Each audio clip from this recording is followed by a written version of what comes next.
హైదరాబాద్ నగరం వీధుల్లో సందడిగా తిరిగే ఆటోలు. వాటిలో ఒకటి రఘు నడిపే ఆటో. చిన్నప్పటి నుండి పెద్ద కలలు కనే అబ్బాయి రఘు. కుటుంబ పరిస్థితుల వల్ల చదువు మానేసి తన తండ్రి చనిపోవడం వల్ల ఆటోను నడిపించాల్సి వచ్చింది. కానీ ఆటో డ్రైవర్గా మారిన అతని మనసు కొత్త ఆలోచనలతో నిండిపోయేది.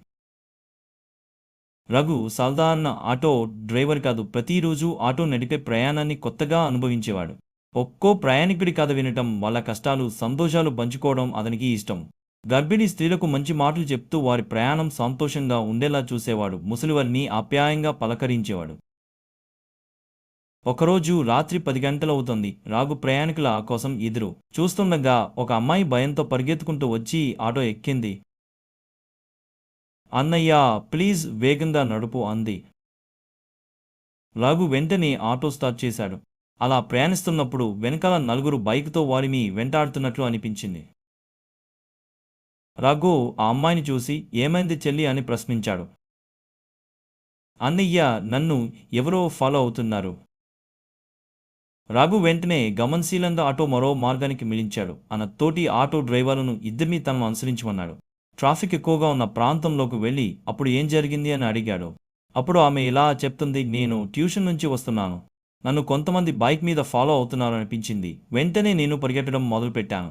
ఇలా చెబుతుండగా రఘు అక్కడి నుండి ఒక బిల్డింగ్ దగ్గరకు ఆటోను తీసుకుని వెళ్ళాడు. ఇక్కడ నీకు సేఫ్ చెల్లి, ఇంటికి ఫోన్ చేయి అన్నాడు. వెనకాల బైకుతో వెంబడిస్తున్న వారు ఆ ప్రదేశాన్ని చూసి భయపడిపోయారు. అది ఒక పోలీస్ స్టేషన్. వెంటనే పోలీసు వారు వచ్చి విషయం తెలుసుకుని వెంబడిస్తున్న వారిని పట్టుకున్నారు. ఇంతలో ఆ అమ్మాయి ఇంటికి ఫోన్ చేసింది. ఆ అమ్మాయి ఫోన్ చేయగానే ఆమె కుటుంబ సభ్యులు వచ్చి రఘుకు కృతజ్ఞతలు తెలిపారు. పోలీసు వారు కూడా రఘు ధైర్యానికి, సమయస్ఫూర్తికి అభినందనలు తెలిపారు. ఇలాంటి సంఘటనలు రఘు జీవితంలో చాలా జరిగాయి. ఆటో డ్రైవర్గా జీవిస్తూ తన నిజాయితీ ధైర్యంతో సమాజానికి సహాయం చేస్తూ నిజమైన హీరోగా మారాడు. పట్టుకున్న రౌడీలను పోలీసు వారు విచారించగా వారు చెప్పిన నిజాలు. నందు స్కూల్లో బాగా చదివే అమ్మాయి. అలాగే తన ఫ్రెండ్ అయిన లలిత నందుని చూసి వచ్చలేక గొడవ పడుతూ ఉండేది. జరిగిన విషయం తన తండ్రికి చెప్పి నందుని హతమార్చాలనుంది. తన తండ్రి ఒక వ్యాపారవేత్త. ఆయన ఈ అమ్మాయిని హతమార్చాలని మమ్మల్ని పంపారు. ఒక ఆటో నడవటం కాదు, ఒక్కో జీవితం నడిపించే బాధ్యత ఇది అని రఘు నమ్మేవాడు.